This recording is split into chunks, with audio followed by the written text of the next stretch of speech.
I believe that he will be a huge piece of this puzzle in finding a cure. Finding a cure for a disease that never spares its young victims. And this little boy right there, Chad Carr, grandson of former U of M football coach Lloyd Carr, died of a pediatric brain tumor. His death not only devastated his family, it also inspired them to find a way to save other children from Chad's fate. That's right. In an I-Team report, Meg McLeod tells us about a discovery that some are calling a breakthrough.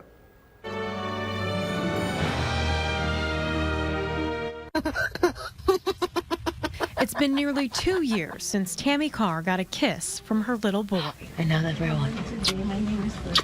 Yeah. Nearly 2 years since she heard his sweet voice. Yes, Jesus loves me. The Bible tells me so. This little boy impacted more lives in 5 years than most people ever do. Chad Carr lost his battle with pediatric brain cancer on November 23rd, 2015. Chad had diffuse intrinsic pontine glioma. He fought DIPG for 14 long months, all with a smile and that contagious laugh. His parents were told he wouldn't win. He couldn't, because there's no cure, not even a treatment plan for DIPG. That's why the Carrs began the Chad Tough Foundation to fund research and find a cure. People say, why? It's 0% survival. Why am I going to give my money there? Why? That's why.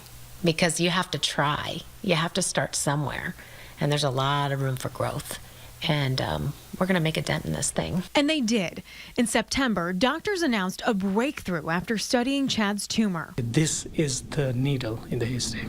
Doctors discovered a mutation in the PTEN gene.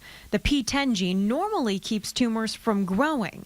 When it's mutated, it allows cancer to thrive. This discovery is significant not only because it might lead to a cure, but doctors believe it may also offer insight into what causes DIPG. For about 40 years of research, we have made zero progress in DIPG cure, and it is still universally fatal disease. Most patients died between 10 to 14 months from diagnosis.